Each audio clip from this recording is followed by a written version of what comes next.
پہلے اسٹیبلشمنٹ کا دست شفقت بانی پی ٹی آئی اور اب میاں محمد نواز شریف پر ہے۔ 2018 میں خان صاحب کو اقتدار میں لایا گیا۔ نون لیگ سمیت تمام پارٹیوں میں ایک جیسی جمہوریت ہے۔ نون لیگ نے مجھ پر تنقید سے اسحاق ڈار کو نہیں روکا تو میری باتوں کا بھی برا نہیں منانا چاہیے۔ مفتاح اسماعیل کی نیو سے خصوصی گفتگو، کہتے ہیں کہ پاکستان میں ایجنڈے کی نہیں شخصیات کی سیاست ہوتی ہے۔ نیو کے نمائندہ خصوصی محسن بلال سے گفتگو کرتے ہوئے انہوں نے مزید کیا کہا، آئیے آپ بھی جانیے۔ بالکل، رہنما مسلم لیگ نون مفتاح اسماعیل صاحب ہمارے ساتھ موجود ہے۔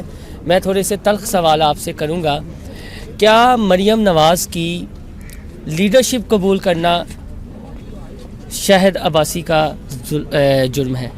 دیکھیے، میرا پارٹی سے پیچھے ہٹنا، سیاست سے پیچھے ہٹنا میری بہن مریم سے کوئی تعلق نہیں ہے اس کا، سچی بات ہے۔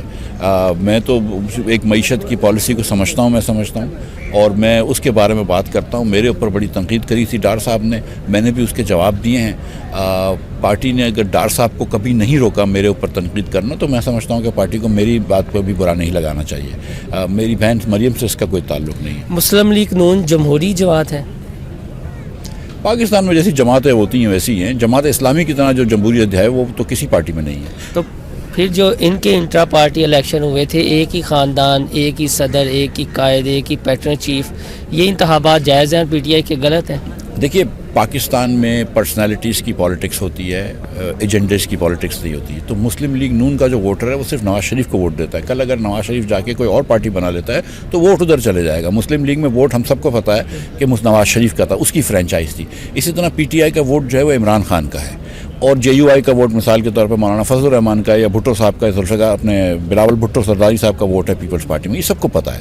تو اب جس کو اگر چاہیں گے نواز شریف، یا جس کو چاہیں گے بلاول بھٹو، یا جس کو چاہیں گے عمران خان، وہ جیت جائے گا الیکشن۔ پارٹی کا جو ورکر عمران خان کی پارٹی کا ورکر ہے، اگر عمران خان کہتا ہے کہ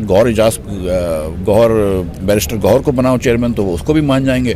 وہ کہتے ہیں کہ فرا گوگی کو بنا لو، تو وہ اس کو بھی مان جاتے ہیں۔ تو وہ کوئی اتنی بڑی بات نہیں ہے۔ تو یہ بتائیں، آپ کہتے ہیں کہ پاکستان میں ووٹ بینک، یہ شخصیت پرستی، یہ چیزیں ہیں، تو یہ تاثر پھر غلط ہے کہ اسٹیبلشمنٹ ان کے اوپر ہاتھ رکھتی ہے تو یہ اقتدار میں آتے ہیں؟